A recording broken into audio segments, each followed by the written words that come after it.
how can publishers ensure that Arabic scholars and subjects are represented in their catalogs? Second, beyond acquisitions, what other measures can publishers take to support scholars working with the Arabic language and in Arabic studies?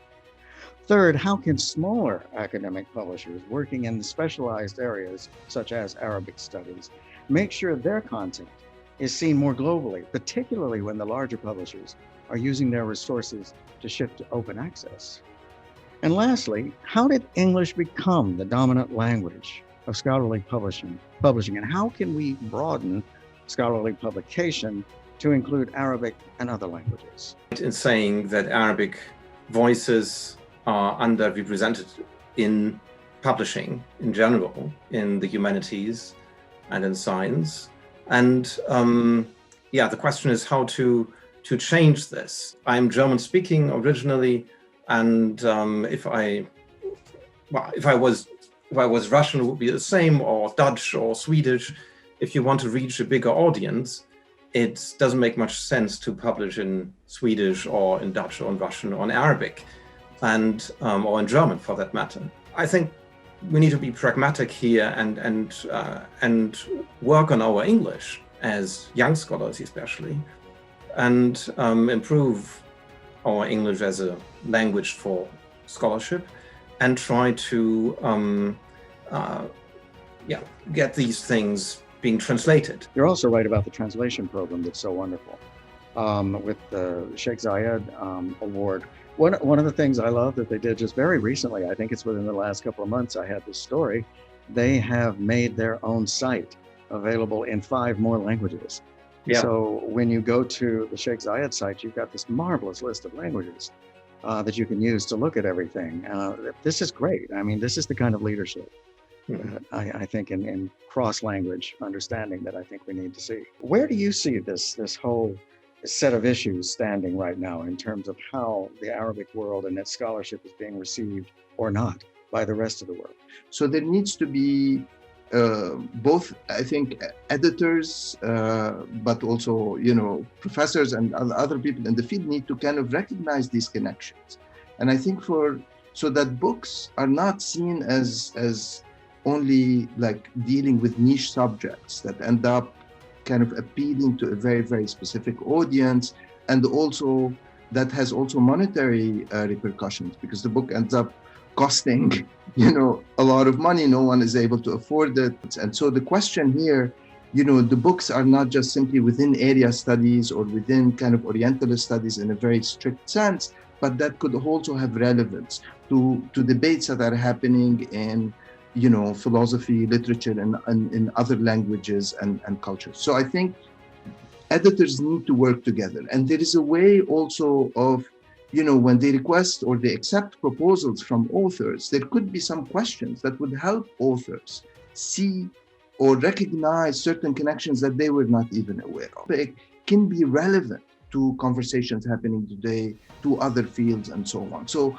there has to be, I think, a communication marketing department that is properly subsidized, that is, strategically thinking of making those connections that provides the book and also the field with more exposure. This is a decision that was made very deliberately,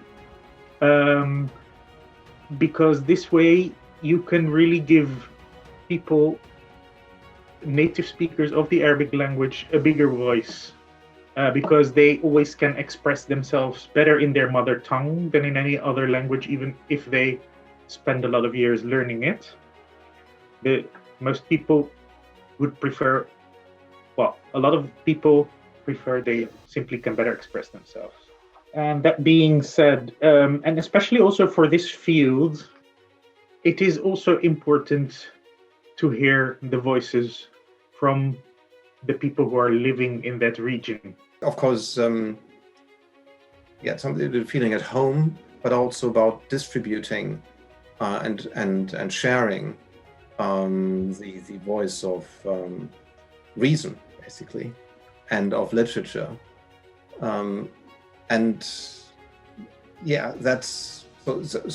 that's why it's so important to cultivate also that cannot continue to go, without, that's an issue when you have an article that comes into your journal and you need to send it out for peer review.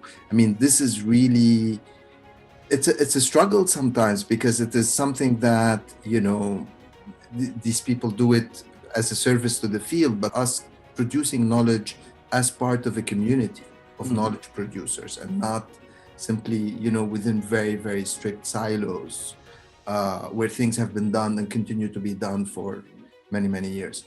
So many discussions going on that are not really covered scientific discussions. We need this viewpoint, these many viewpoints as part of Western academia. Well said. Tariq, what would you like to say to us in the final minutes? I would just reiterate, the need for more kind of support for and funding and subventions for these presses and the kind of economies that they rely on to enable these works to be published. But also, one thing I was thinking about at the end, is the Arabic scholars. We talk about the knowledge you are producing. So that balancing also needs to be emphasized and sustained, while this whole, infrastructure is properly subsidized and properly supported.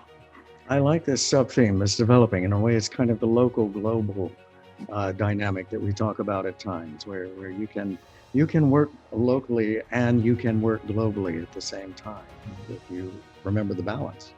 And it's important that you're talking about it. Very nice. Dr. Tariq Abdul Rauf has been wonderful. These have been very stimulating comments and a terrific discussion. Thank you so much for bringing all of this to the table with us.